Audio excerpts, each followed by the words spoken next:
जय हिंद दोस्तों। Previous year vocabulary यानी कि पीवाईक्यूज की स्पेशल सीरीज में मैं सुनील जांगेड़ आप सभी का वेलकम करता हूं। आज की इस क्लास में हम एसएससी सीएचएसएल 2018 में पूछे गए सभी 50 इडियम्स को बहुत ही डेप्थ और डिटेल के साथ डिस्कस करेंगे। राइट, तो चलिए स्टार्ट करते हैं इस प्यारे से सेशन को।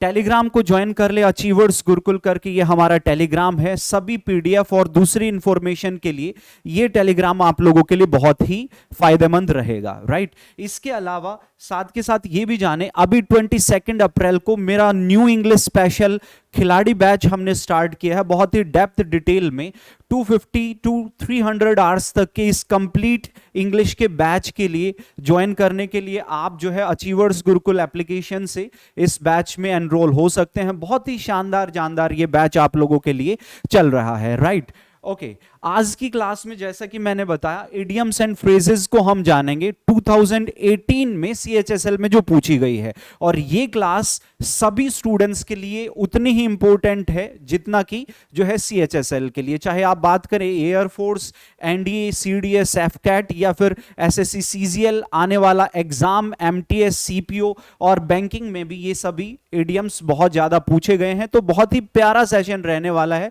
वीडियो के बाद में कमेंट करके जरूर बताएं कि ये वीडियो, ये सेशन आप लोगों को कैसा लगा। राइट, चलिए स्टार्ट करते हैं। 2018 में पूछे गए थे, 2019 में ये क्वेश्चंस जो हैं पेपर में आए हैं। राइट, 18 का जो सीएचएसएल का पेपर हुआ है उसमें सभी वर्ड्स आपके आए हैं। डांस टू समवंस ट्यून, ठीक है, फर्स्ट वर्ड है डांस टू समवंस ट्यून, किसी की ट्यून पर डांस करना। अब एक बात मैं और बता दूं, इडियम्स को सीखने का सबसे प्यारा तरीका यह है कि उसको प्रैक्टिकल लाइफ से रिलेट कर लिया जाए। ठीक है, बहुत सारी चीजें हमारी लाइफ में हो रखी होती हैं लेकिन इग्नोरेंस की वजह से हम उनको रिलेट नहीं कर पाते। तो यदि आप अपनी लाइफ से ही चीजों को रिलेट करोगे तो चीजें कभी तक भी आप इनको भूल नहीं पाओगे। तो वही अप्रोच आप देखोगे, बहुत ही शानदार तरीका, मेथड ये रहने वाला है। जैसा कि आप चेक कर सकते हो, डांस टू समवंस ट्यून, किसी की ट्यून पर, किसी की धुन पर नाचना। कभी आपने देखा हो बचपन में कोई मैजिक दिखाने वाले आते थे। राइट, तो वो मैजिक दिखाने वाले या फिर कोई खेल दिखाने वाले, वो जो पर्सन होता था एक मेन, वो ट्यून बजाता था कोई, और उसके साथ में जो डांस करने वाला होता था उसकी की ट्यून को फॉलो करता था। राइट, किसी भी ऑफिस में जो सीनियर्स होते हैं, सीनियर जैसा बोलते हैं उसके सुबॉर्डिनेट स्टाफ वैसे ही फॉलो करता है उनको। राइट, फैमिली में भी कोई पर्सन जैसा कह दे, जो हेड पर्सन है, बाकी को सभी को उसको एज इट इज फॉलो करना होता है। तो डांस टू समवन ट्यून्स का मतलब होता है बेशक जो है do what other wants to do. ठीक है, दूसरों का कहां मानना, दूसरों का कहां मानना, जैसा दूसरे कहते हैं, ठीक है, उसको एज इट इज फॉलो करना, जैसा दूसरे आपसे चाहते हैं करने के लिए जब आप वैसे ही एक्टिविटी करते हो तो उसी को हम कहते हैं dance to someone's tune. Do what others want you to do, जैसा दूसरे कहते हैं उसको वैसे ही फॉलो करना। राइट, तो option C will be the right answer. Next देखो, leave no stone unturned.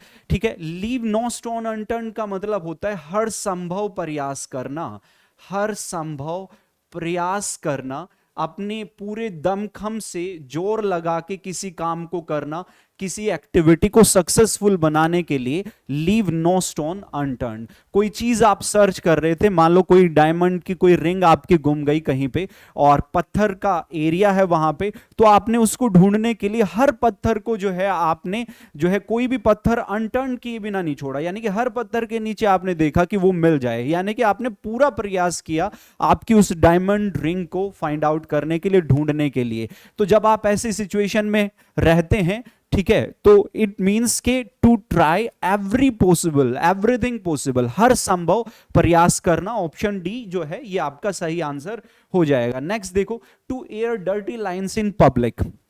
Dirty lines यानी कि हर किसी की लाइफ में कुछ ना कुछ, हर किसी पर्सन की कुछ डिमेरिट होती हैं, कुछ खामियां होती हैं, कुछ कमियां होती हैं। ठीक है, उसके किए गए गुनाह होते हैं लाइफ में। लेकिन जब आप डर्टी लाइंस को पब्लिक में एयर करते हैं, इट मींस कि आप अपने रहस्य को बतला देते हैं, कमियों को बतलाना। ठीक है, कमियों को बतलाना की सेंस को ये शो करता है। आप इसका हिंदी मीनिंग आप अपनी जो है अपने एरिया के हिसाब से, जैसा आप अपने जो है डायलेक्ट, जो हमारी प्रांतीय बोली होती है उसमें जैसा बोला जाता है, आप इसको वैसे ही कंसिडर कर सकते हैं। हो सकता है कि हम इसको इस तरीके से बोलते हैं तो दूसरे स्टूडेंट्स जो है वो दूसरा तरीका भी इस तरीके से इस सेंस को बोलने के लिए कुछ वो यूज करते हो, तो आप एज पर रिक्वायरमेंट आप उसको चेक कर सकते हैं। ठीक है, तो बेशक to discuss private affairs in public, अपनी जो प्राइवेट बातें हैं, ठीक है, उनको पब्लिक में जो है उजागर करना की सेंस को शो करता है, तो ऑप्शन ए सही आंसर हो जाएगा। नेक्स्ट देखो, थ्रो इन द टावल।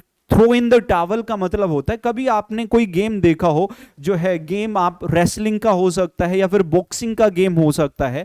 ठीक है, अब कोई जो रेफरी होता था पहले के टाइम में मैं बात कर रहा हूं, टू डिफरेंट कलर के टावल या फिर जो है कोई रुमाल वगैरह वो लेता था, और वो दोनों कलर जो है दोनों अलग अलग जो कॉम्पिटिटर हैं या जो हैं बॉक्सर हैं उनकी ड्रेस के हिसाब से रखे जाते थे। ठीक है, मान लो मैंने ब्लू कलर की कपड़े पहन रखे हैं बॉक्सिंग करते टाइम, तो मेरा कलर ब्लू हो गया, किसी ने व्हाइट कलर के पहन रखे तो उसका कलर व्हाइट हो गया। ठीक है, तो जब दो खिलाड़ी लड़ रहे होते थे और एक खिलाड़ी जो भी हार जाता था, जिस भी कलर का खिलाड़ी हार जाता था, तो रेफरी क्या करता था, उसी कलर का जो टावल होता था या फिर जो रुमाल होता था उसको गिरा देता था, और वो जो रुमाल जैसे ही गिरता था तो फिर वो इंडिकेशन होता था कि सामने वाला वो खिलाड़ी जो है वो डिफीट कर गया, वो हार गया है। तो ये साइन इस तरीके से आपने देखा होगा। ठीक है, तो option C will be the right answer. Throw in the towel का मतलब होता है हार जाना, हार जाना की सेंस को ये शो करता है। राइट, इसी तरीके की एक्टिविटी जो है जो स्पेक्टेटर्स होते थे उनके द्वारा भी की जाती थी। जो दर्शक होते थे, एक खिलाड़ी जैसे ही हार जाता था तो वो टावल को थ्रो करते थे इनटू द रिंग, रिंग के अंदर, तो ये एक साइन होता था हार का। राइट, तो इस तरीके से option C is the right answer. Tit for tat आप जानते होंगे, जैसे को तैसा की सेंस को शो करने के लिए ये यूज किया जाता है, यानी कि आप जैसा कोई दूसरा पर्सन आपके साथ करता है, सेम यदि आप उसको आंसर करते हो, वैसा ही आप उसको जवाब देते हो, तो टिट फॉर टैट जैसे को तैसा की सेंस को ये शो करता है। राइट, तो option B will be the right answer. To do harm as done to you, वैसे ही जो है आघात पहुंचाना, चोट पहुंचाना दूसरे को जैसा उसने आपके साथ किया है। राइट, तो ऑप्शन बी जो है वो सही आंसर होगा। बाकी ऑप्शंस का इससे कोई बहुत ज्यादा लेना देना नहीं है, तो बाकी सभी ऑप्शंस को हम नेग्लेक्ट करते हुए सीधा सही आंसर पे हम जा रहे हैं दोस्तों। राइट, बहुत ही प्यारे तरीके से बिल्कुल प्रैक्टिकल लाइफ से हम रिलेट करेंगे। बाइट योर टंग, आपकी लाइफ में कभी ऐसा हुआ होगा कि आप कुछ बोलना चाह रहे होते हो और आपकी जो टंग होती है, ठीक है, वो आपके कहीं ना कहीं टीथ के बीच में आ जाती है। ठीक है, आपकी वो बाइट कर देते हो, आपके टीथ उस टंग को बाइट कर देते हो, यानी कि जो बोलना चाह रहे थे, तो जैसे ही टंग बाइट हो गई, ठीक है, वो दब गई है दांतों के बीच में, तो जो कहना चाह रहे होते थे वो स्टॉप कर देते थे।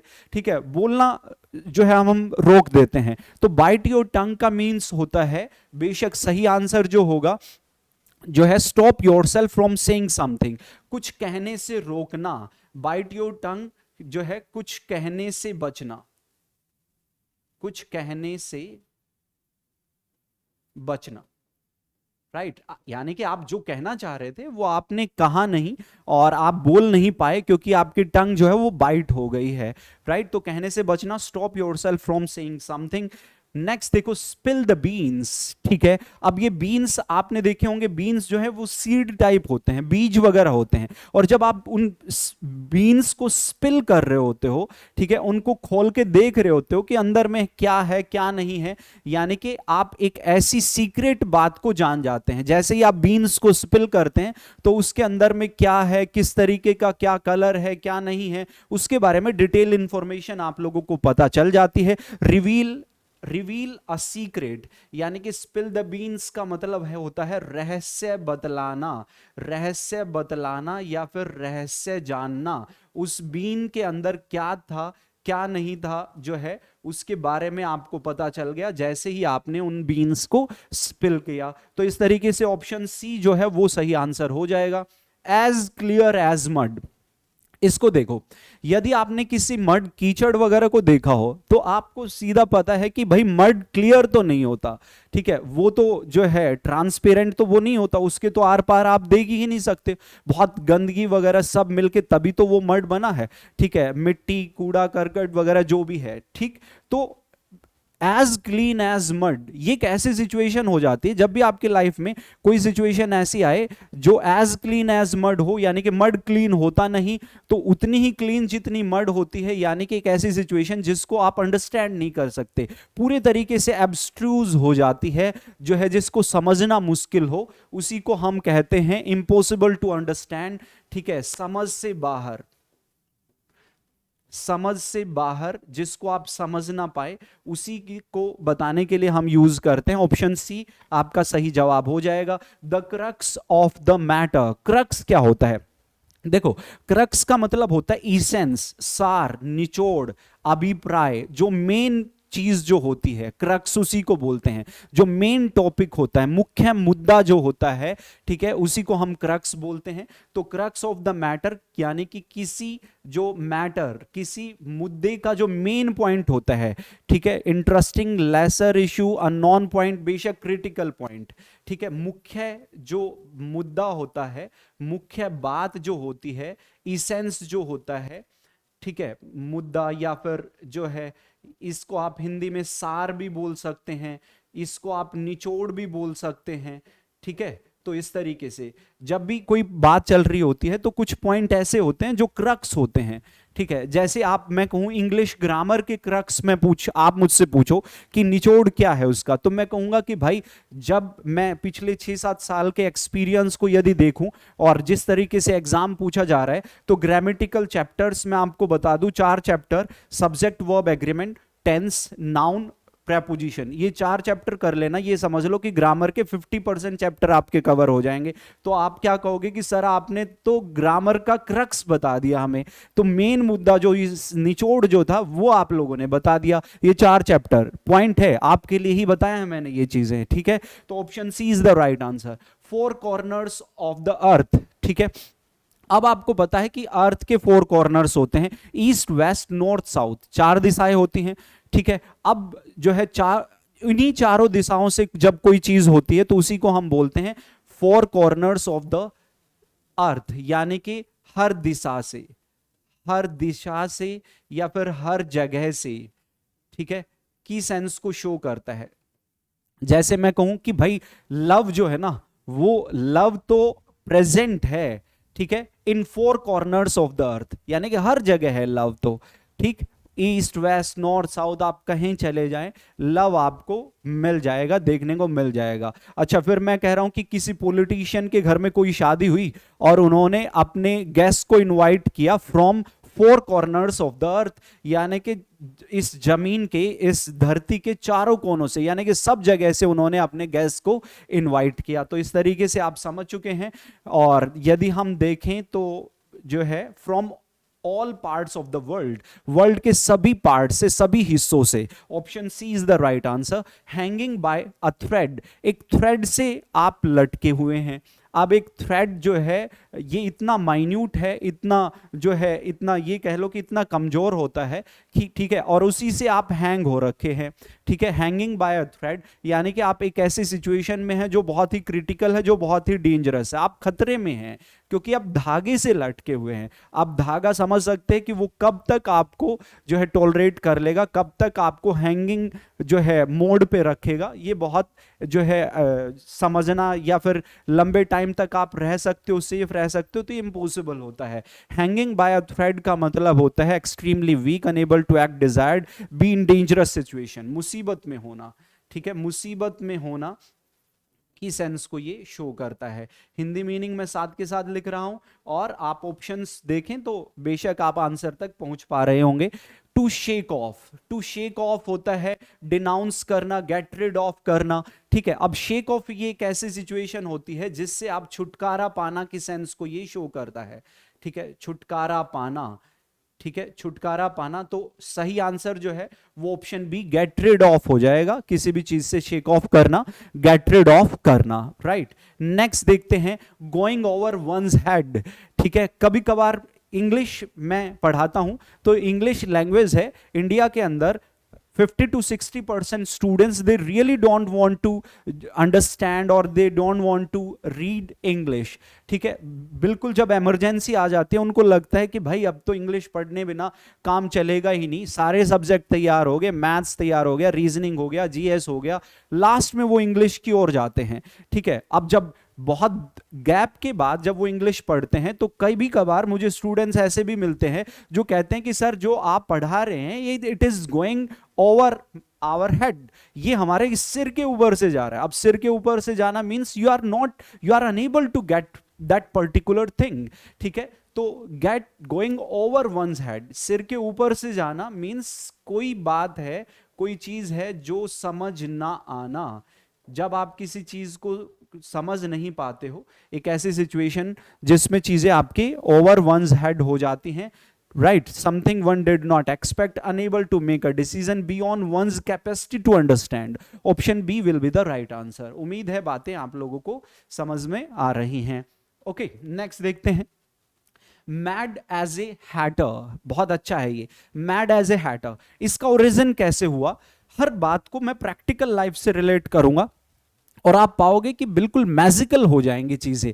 मैड एज ए हैटर, इसका ओरिजिन जब मैं फाइंड आउट करने लगा, ठीक है, क्योंकि रिलेट करना है चीजों को, ज्यादा से ज्यादा आपका प्रैक्टिकल लाइफ से बनाना है, तो एक स्टोरी हुई 18th सेंचुरी, 17th और 18th सेंचुरी में।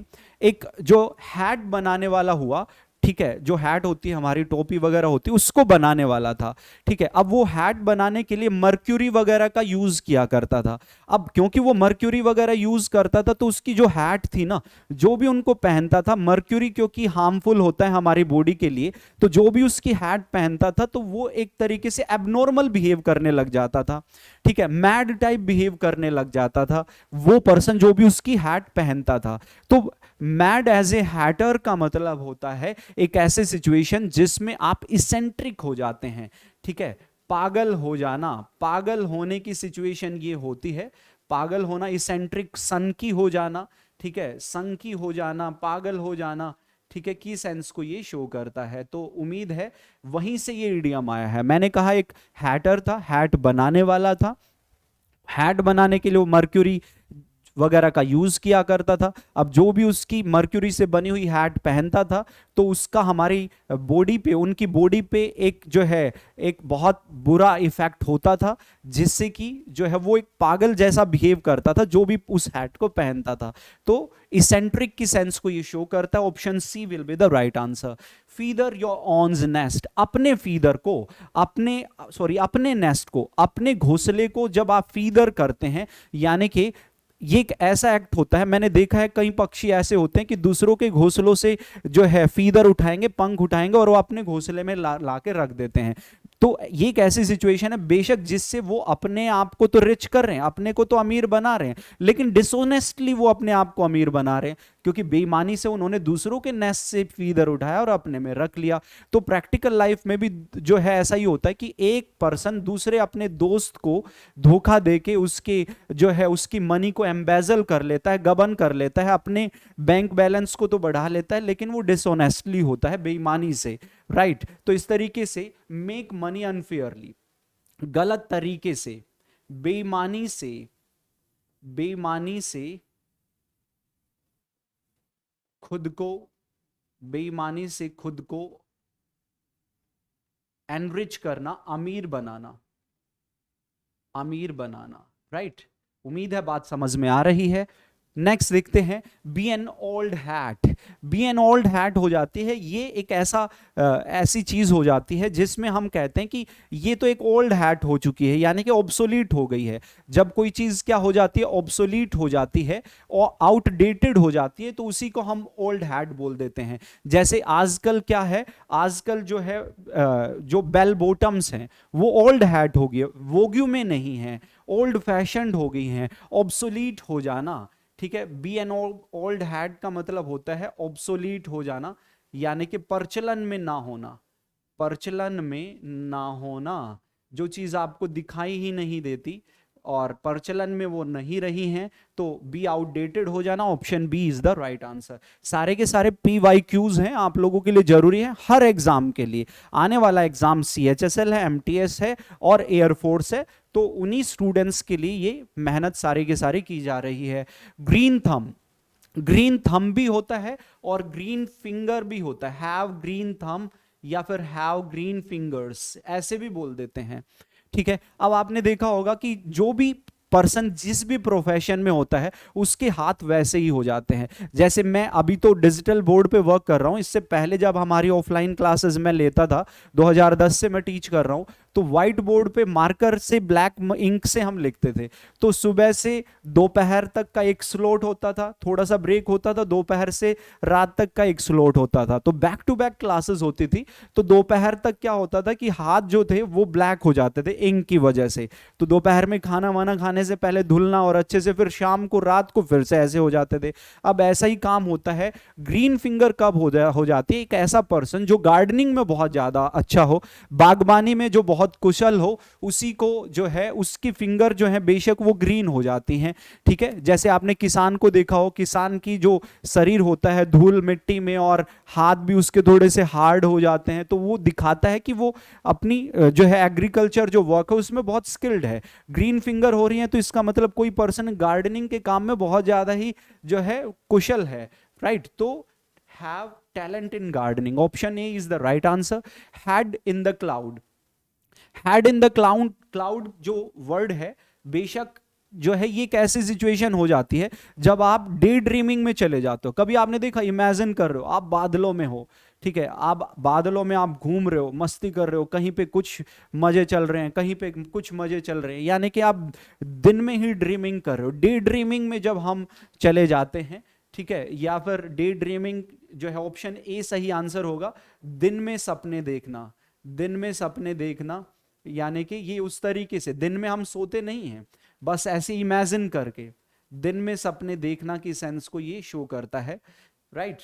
ये हिंदी मीनिंग मैं यहां पे लिख देता हूं, बागबानी में अच्छा होना, राइट, ताकि कोई दिक्कत ना आए, आप लोगों को इजी रहे चीजों को याद करने में, ठीक है। ओके, चलिए नेक्स्ट देखते हैं भाई, नेक्स्ट की ओर जाते हैं। To grease the palm, grease the palm आप समझते हो, to bribe someone to do something, ठीक है, फॉर डूइंग समथिंग, कोई काम करने के लिए रिश्वत देना, आसान है, आप आसानी से याद रख सकते हो। रिश्वत देना की सेंस को ये शो करता है, right.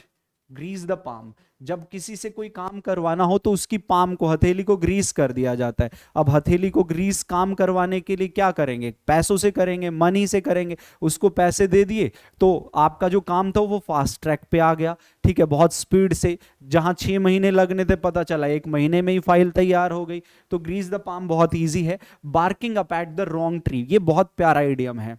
Barking up at A wrong tree, मैंने अपने बचपन में देखा है, एक डॉग किसी कैट को फॉलो कर रहा था, उसका पीछा कर रहा था, उसके पीछे दौड़ रहा था। अब कैट ने क्या किया, हमारे घर में वो जंप किया और हमारे घर से दीवार से कूद के दूसरे घर में चली गई, लेकिन डॉग ने तो देखा था कि हमारे घर में वो आई थी, अब वो हमारे घर के बाहर बार्क करने लग जाएगा, ठीक है। इट मीन्स ये एक ऐसी सिचुएशन है जब आप किसी एक्चुअल चीज से अनअवेयर हो जाते हैं, ठीक है, काम कुछ और है, रियल इशू कुछ और है, लेकिन आप किसी अनरियल इशू को रियल कंसिडर कर रहे हैं, ठीक है। To be wrong about the reason for something, बिल्कुल बिल्कुल ऑप्शन ए हो जाएगा, ठीक है। गलत संदेह करना, ठीक है, गलत संदेह करना किसी भी चीज पर, संदेह तो गलत ही होता है, संदेह करना, डाउट करना, मींस है कुछ, दिखाई कुछ दे रहा है और होना कुछ, ठीक है, रियलिटी कुछ होना और विजिबल कुछ और होना। तो मैंने इस तरीके से देखा है,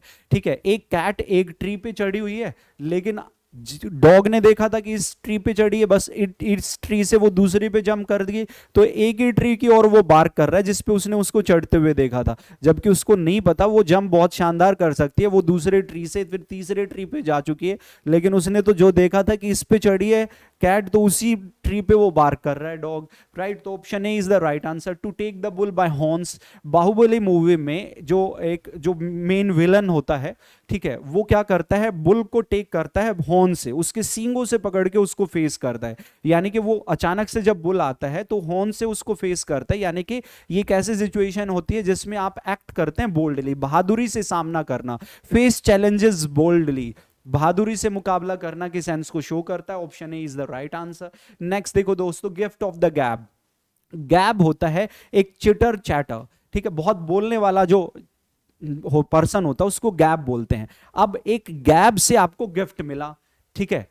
अक्सर ऐसा बोला जाता है कि मान लो किसी के पेरेंट्स बहुत ज्यादा बातूनी थे, अब उनका एक लड़का हुआ या लड़की हुई, अब वो भी यदि बात करती है, ठीक है, तो बोलेंगे कि भाई इनके तो पेरेंट्स भी ऐसे ही मतलब बहुत बातें करने वाले थे, तो ये भी बिल्कुल अपने फादर पे गया है या मदर पे गई है, ठीक है। तो गिफ्ट ऑफ द गैप का मतलब होता है ये जो है इस तरीके से, यदि ऑप्शंस को चेक करें, टैलेंट टू स्पीक वेल, ठीक है, बोलने में तेज होना, ठीक है। गैप का मतलब होता है एक चैटर को बोलते हैं जो बहुत ज्यादा बोलता है, उससे गिफ्ट मिला, यानी कि आप भी बोलने में चतुर हो गए, तेज होना, राइट। बहुत सारे स्पीकर आपने देखे होंगे, बहुत सारे पॉलिटिशियंस होते हैं, सोशल वर्कर होते हैं, ठीक है, बहुत शानदार बोलते हैं, उनके बोलने का तरीका, उनको सुनो तो बस सुनते चले जाओ, ठीक है। गिफ्ट ऑफ द गैप उनको मिला होता है क्योंकि एक बोलने की कला होती है उनके अंदर।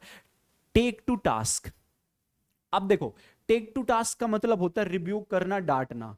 कोई पर्सन मान लो किसी ऑफिस में है कोई, ठीक है, अब ऑफिस में क्या नहीं किया जा रहा है, ऑफिस में एम्प्लॉय काम नहीं कर रहे हैं, ठीक है, तो जो सीनियर आया, सीनियर ने क्या किया, उनको टेक टू टास्क किया, ठीक है, उनको काम पे ले गया। यानी कि उन्होंने कहा कि यार तुम क्या मतलब ये, हाँ, ऑफिस में आते हो, तुम काम करने के लिए आते हो, 8 घंटे का टाइम है, 9 घंटे का टाइम है, तुम काम तो कर ही नहीं रहे हो। यानी कि उन्होंने उसको क्या किया, रिब्यूक किया, डांटा, और डांटने के बाद फिर से वो टेक टू द टास्क चले गए, अपने काम पे चले गए। तो टू रिब्यूक ऑप्शन जो है इसका क्या हुआ है, B is the right answer.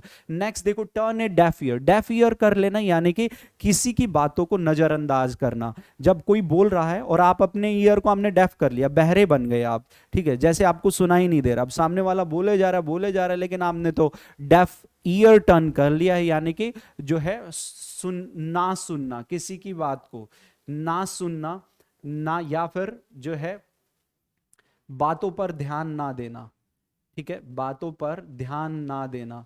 कुछ ऐसे लोग हो जाते हैं ना कि घर में पेरेंट्स जो है बच्चे को कुछ कह रहे कि ऐसे नहीं मत करो, ये काम मत नहीं करने चाहिए, लेकिन वो तो खड़ा है बस, हाँ, ठीक है, कि तुम बोलते रहो जो भी बोलना है, क्योंकि I have turn my deaf ear, my ear deaf, I have turn my ear deaf, ठीक है, कुछ भी सुनाई ना देना।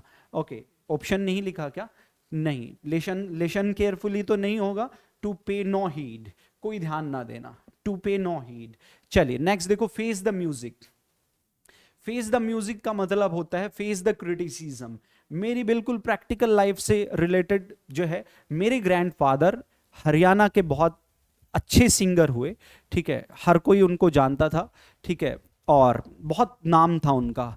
तो समय के साथ साथ जब मैंने 10th की तो और 12th की, तो घर में म्यूजिक का माहौल था, तो मैं भी उनके साथ जो है म्यूजिक के उस काम में लग गया, रागनी वगैरह में, ठीक है। अब एक दिन ऐसे ही क्या हुआ कि जो है वो जो सुर उन्होंने रागनी में जो सुर लगा रखा था, अब मैंने क्या किया, मैं उस सुर पे ना पहुंच के मैं सुरों से भटक गया, ठीक है। अब जैसे ही मैं सुरों से भटका तो उन्होंने मेरे को देखा, ठीक है, और मेरे को एक तरीके से उन्होंने जो है क्रिटिसाइज किया और कहा कि face the music, face the music, यानी कि जो सुर पे एक्चुअल सुर है जिसमें बोलना चाहिए उस सुर में जाओ, ठीक है। तो उन्होंने क्रिटिसिज्म मेरा किया, क्रिटिसाइज किया मुझे, आलोचना करना, फेस द म्यूजिक। लेकिन आलोचना करना किस लिए, कि म्यूजिक जो चीज, जो लय चल रही है, जो धुन चल रही है, उसी में बने रहना, ठीक है। आलोचना करना के सेंस को ये शो कर रहा है, राइट, हाँ। तो बेशक सही आंसर जो होगा that is face the criticism, option D is the right answer, ठीक है। हैव वंस हैंड फुल, अब मेरे हैंड फुल है, इट मींस कि मैं बिजी सिचुएशन में हूं, ठीक है। बुक्स वगैरह हैं मेरे हाथ में 10 बुक हैं। अब मुझे नहीं लग रहा कि मैं 11th बुक को, 11वीं किताब को मैं कैरी कर सकता हूं। तो मेरे ब्रदर ने कहा कि भाई इसको पकड़ लो। ठीक है, तो भाई मैंने कहा कि I have my hands full. ठीक है, I have my hands full, I means I am very busy. ठीक है, मैं बहुत बिजी हूं, मैं ऑलरेडी ऑक्यूपाइड हूं। राइट, नेक्स्ट देखो, पास द हैट।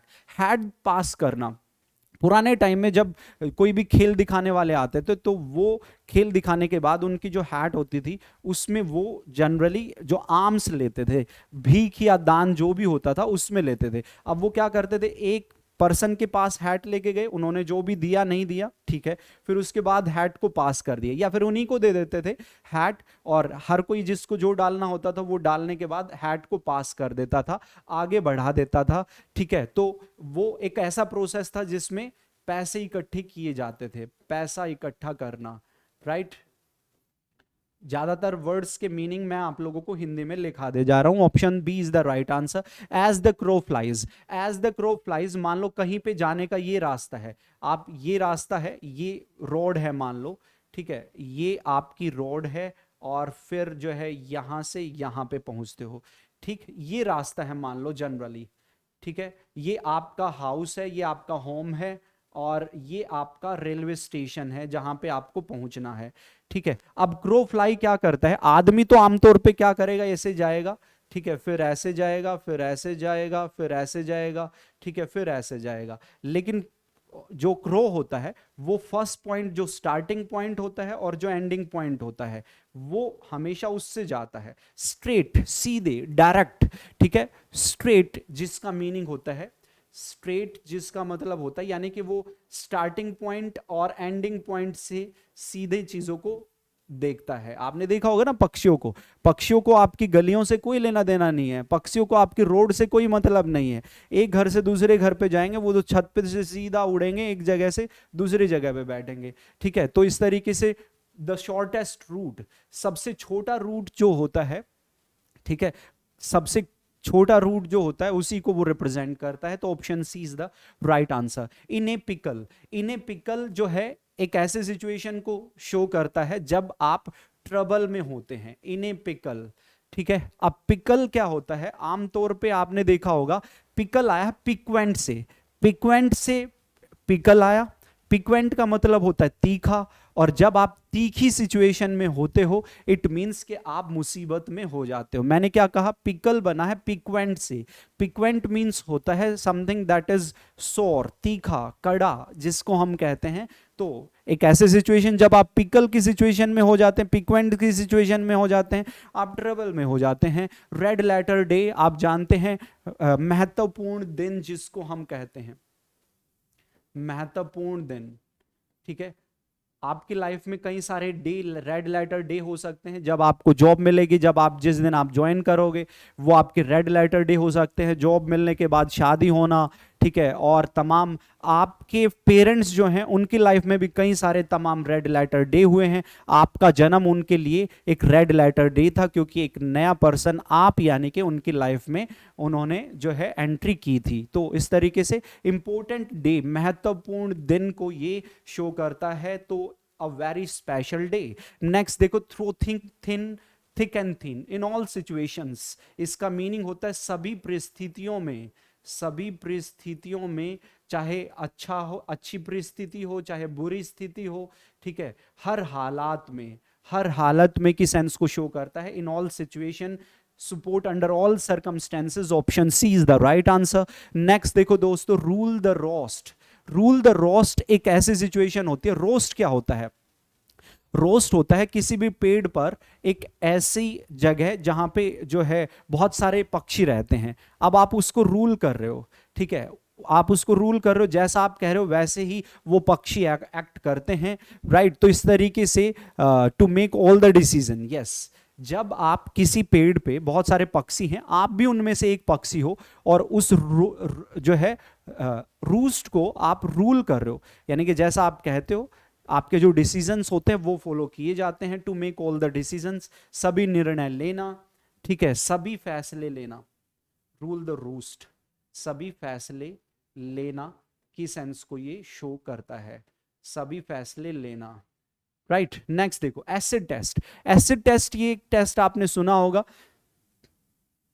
केमिस्ट्री वगैरह में। ये एक ऐसा टेस्ट होता है जिसमें जो है गोल्ड को आइडेंटिफाई किया जाता है, सही गलत को पहचाना जाता है। कोई मेटल है तो उसमें कितनी इंप्योरिटीज हैं, कितना परसेंट उसमें गोल्ड है। गोल्ड के लिए ही आमतौर पे एसिड टेस्ट किया जाता है। ठीक है, तो it test shows how to harm someone, नहीं malicious way of taking revenge, proof that attack has been made, definite proof or truth or falsehood। ठीक है, झूठ या सच्चाई की जांच करना। ठीक है, झूठ या सच्चाई की जांच करना, राइट।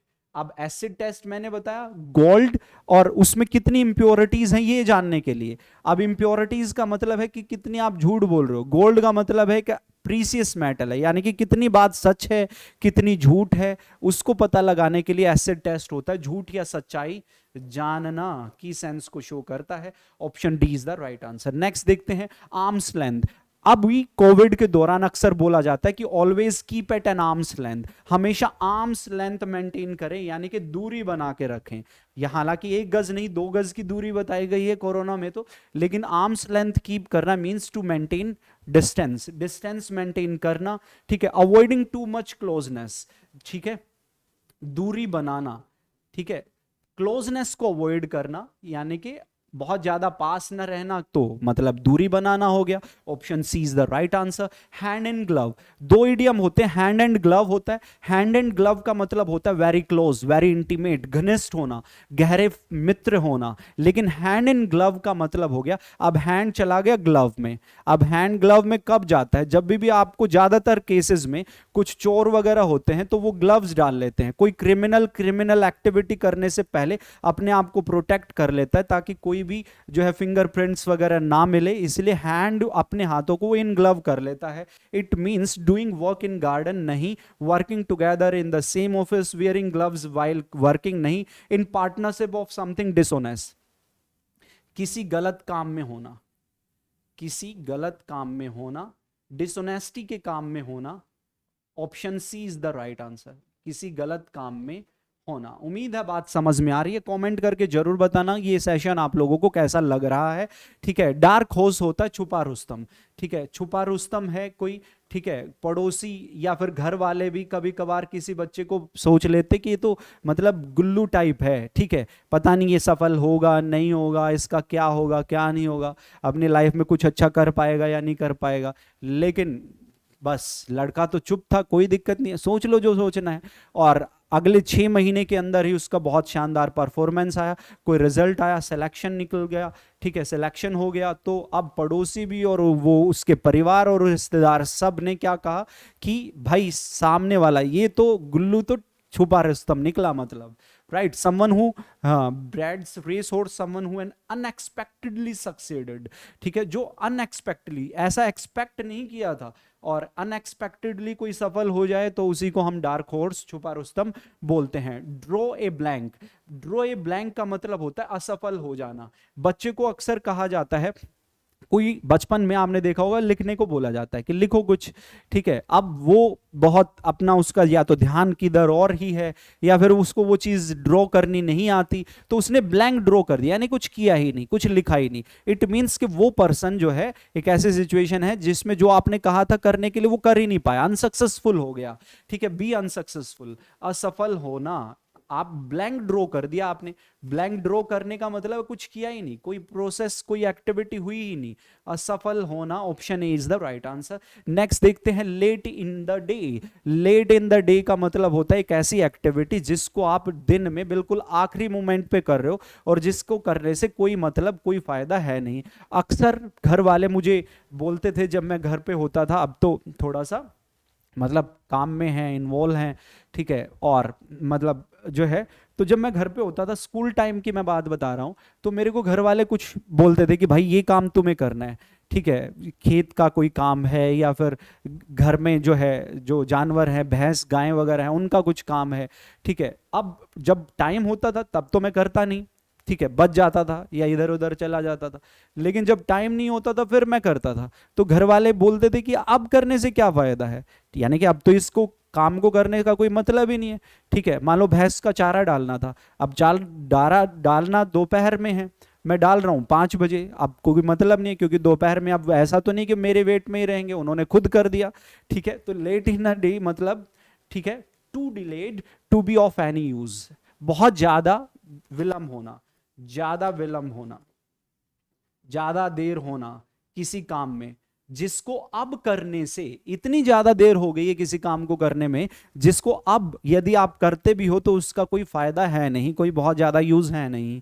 राइट, उम्मीद है समझ में आ रही है। Left handed compliment, left hand एक वर्ड होता है जो बताता है ऑकवर्ड, गौश को। ठीक है, पुराने टाइम में जो लेफ्ट हैंडेड लोग होते थे वो कहा जाता था लेफ्ट हैंड से नहीं लिखते, काम नहीं करते, ये गलत होता है, बुरा माना जाता था। आपने देखा भी होगा, बच्चे लेफ्ट हैंड से लिखने लगते तो चाटा लगता था कि सीधे हाथ से पकड़ो पेंसिल जरा। ठीक है, ऐसे हम देखे हैं। ठीक है, तो लेफ्ट हैंडेड को हमेशा ऑकवर्ड, गॉश, भद्दा, खराब माना जाता था। अब लेफ्ट हैंडेड या बैक हैंडेड कॉम्प्लीमेंट भी बोल देते हैं इसको, बैक हैंडेड कॉम्प्लीमेंट, रिलेट कर लेना।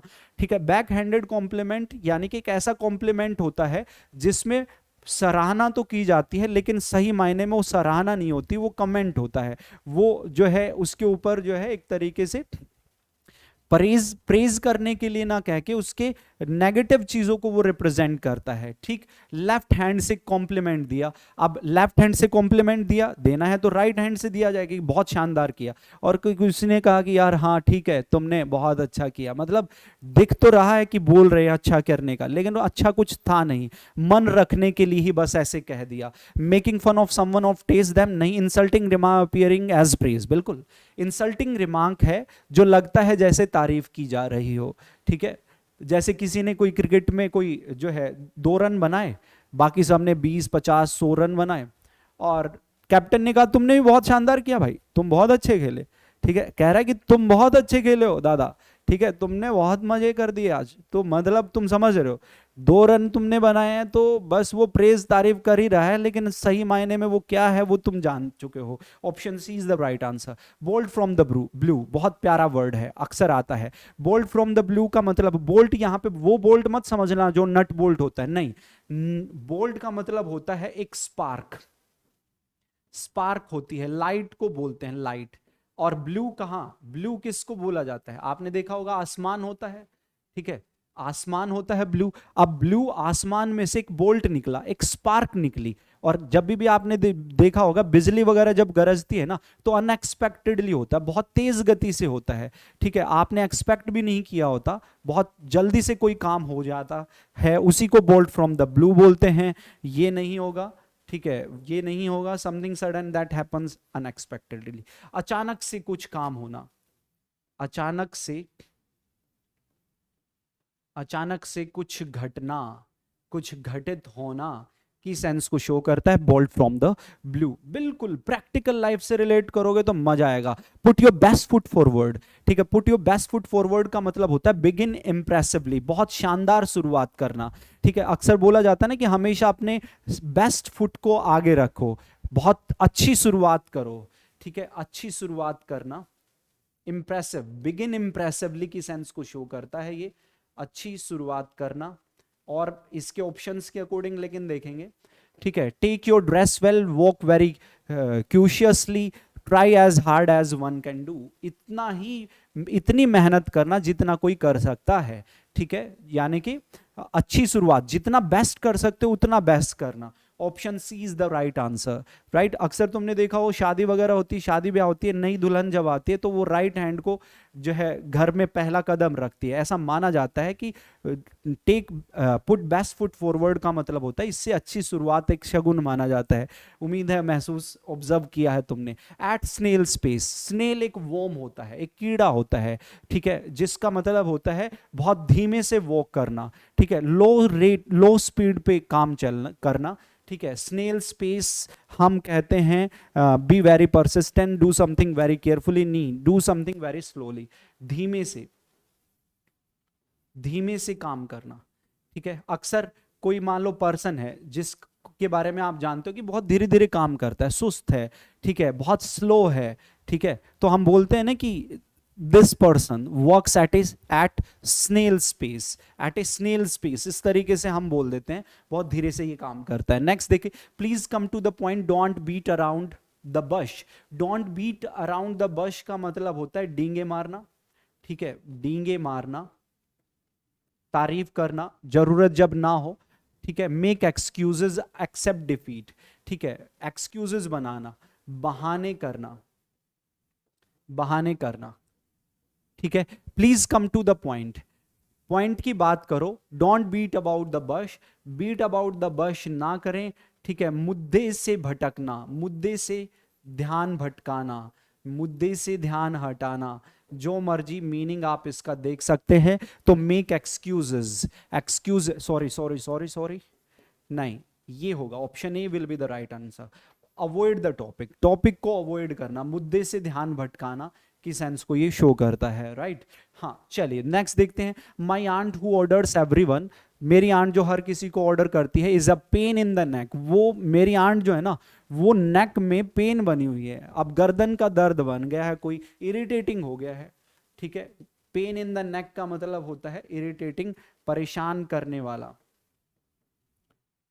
परेशान करने वाला, ठीक है, बहुत इरिटेटिंग, एक तरीके से ये हो गया है। Make short work of something, किसी भी काम का शॉर्ट वर्क कर देना, यानी कि किसी चीज को ब्रीफ कर देना, ठीक है, संक्षिप्त कर देना, जैसे प्रेसी होता है, ठीक है, आपके डिस्क्रिप्टिव में नोट मेकिंग राइटिंग का जो पार्ट होता है उसमें प्रेसी वगैरह होते हैं, तो उनको क्या कर देते हैं, बेशक reduce the size, shorten some dress, edit carefully, dispose of quality, quality को डिस्पोज ऑफ कर देना, रिड्यूस द साइज, ठीक है, संक्षिप्त करना, संक्षिप्त, संक्षिप्त करना, ये इसकी सेंस को शो करता है, ठीक है। ऐसा माना जाता है कि प्रेसी जो होता है उसमें जो है आप चीजों को क्या करते हैं, मेक शॉर्ट ऑफ समथिंग कर देते हैं, ठीक है। हाँ, मेक नो हेडवे, कोई भी हेडवे, हेडवे का मतलब होता है एक डायरेक्शन, रास्ता। अब जब कोई रास्ता ही नहीं दिख रहा है, इट मीन्स के फ्यूचर पॉसिबल सिचुएशंस जो है क्या क्या अच्छा हो सकता है वो कभी भी आपको दिखाई नहीं देता। मेक हेडवे का मतलब होता है फ्यूचर के लिए कोई अच्छा जो है एक शुरुआत करना। अब हेडवे ही नहीं है, आपको आगे कैसे जाना है, कैसे जो है इंग्लिश तैयार करनी है, आप जानते ही नहीं हो कि ग्रामर, वोकैबुलरी, कॉम्प्रिहेंशन किस तरीके से बेहतर बन सकती हैं, तो ये ऐसी ही सिचुएशन हो जाती है, अनेबल टू प्रोग्रेस अहेड, ठीक है। और विकास ना कर पाना, आगे ना बढ़ पाना, आगे ना बढ़ पाना, ठीक है, ये सेंस को शो कर रहा है, right. Option B is the right answer. In a nutshell, in a nutshell का भी मतलब यही होता है, संक्षेप में होना, संक्षेप में होना, right. Except, express very briefly, briefly express करना, वही प्रेसी में जो है हम प्रेसी देते हैं, इन अ नटशेल देते हैं, संक्षेप में चीजों को उसमें बताते हैं। बी एन ओपन बुक, खुली किताब होना, ठीक है, खुली किताब होना, यानी अक्सर बोला जाता है ना, लोग कहते हैं कि भाई मैं तो ओपन बुक हूँ, पढ़ लो जिसको पढ़ना है, ठीक है, हाँ, कि तुम, मैं तो सब बता देता हूँ अपने बारे में, कोई सीक्रेट्स नहीं है मेरे, राइट। तो इस तरीके से ट्रेडिंग नहीं, examination, whom, yes, one whom, one about whom it is easy to know everyone, जिसके बारे में जानना सब कुछ बहुत इजी हो, आसान हो, उसी के लिए हम ये यूज करते हैं। ओके दोस्तों, चलिए, I am not thinking of the solution to this problem, मैं इस प्रॉब्लम के सॉल्यूशन के बारे में नहीं सोच रहा हूं। I will cross the bridge, मैं ब्रिज को पार करूंगा, व्हेन इट कम टू, जब ब्रिज आएगा तब पार करूंगा। Deal with something only when necessary, ठीक है, जब जरूरत हो, जरूरत पड़ने पर काम करना, जरूरत पड़ने पर काम करना, यानी कि पहले कोई तैयारी नहीं, जब जरूरत पड़ेगी, जब किसी चीज के बारे में सोचेंगे, जब वो फेस करेंगे हम सिचुएशन, राइट। नेक्स्ट देखो, she has a good job and happy family, उसके पास अच्छी जॉब है, अच्छी फैमिली है। She has the best of both worlds, उसके पास दोनों संसार बहुत बेस्ट फॉर्म में है, यानी कि जो है good career, all the advantage, सभी फायदे होना, ठीक है, सभी फायदे होना। ये देख लो इटैलिक में इडियम क्या है, both, she has the best of both world, ये है सभी फायदे होना, सभी फायदे होना, तो ये डिफरेंट 50 वर्ड्स थे एसएससी सीएचएसएल 2018 के पेपर में पूछे गए, 19 में ये पेपर हुआ था दोस्तों। हर स्टूडेंट एयरफोर्स, सीडीएस, एनडीए और जो है एफकैट, सीजीएल, सीपीओ, एमटीएस, ठीक है, बैंक, पीओ, क्लर्क, हर किसी स्टूडेंट के लिए ये वर्ड्स बहुत ही प्यारे हैं, बहुत ही जानदार, बहुत ही शानदार है। ठीक है, तो बताना 50 वर्ड्स मैक्सिमम वर्ड्स हमने आज डिस्कस किए हैं, राइट। और ये बैच फिर से मैं आपको बता दूं, बहुत डेप्थ डिटेल में यदि आप चीजें पढ़ना चाहते हो तो इससे अच्छा बैच आप लोगों के लिए कोई नहीं हो सकता है। 250 से 300 घंटे बिल्कुल लैंग्वेज के बारे में। If you want to be जो है टीचर, यदि आप ट्रेनिंग प्रोग्राम में भी इंटरेस्टेड है तो भी ये बैच बहुत डेप्थ डिटेल का है। ये बैच आप लोगों के लिए बहुत ही फायदेमंद हो सकता है। डिफेंस, एसएससी, बैंकिंग, किसी भी एग्जाम की आप तैयारी कर रहे हो तो पूरा डेप्थ डिटेल में पढ़ने के लिए अभी 22 अप्रैल से ये बैच स्टार्ट हुआ है, इंग्लिश स्पेशल खिलाड़ी बैच। अचीवर्स गुरुकुल एप्लीकेशन पे ये बैच चल रहा है, तो आप इसको ज्वाइन कर सकते हैं दोस्तों। कमेंट करके जरूर बताएं वीडियो कैसी लगी। मिलेंगे नेक्स्ट वीडियो में, तब तक के लिए सभी को जय हिंद, take care, love you all, thank you.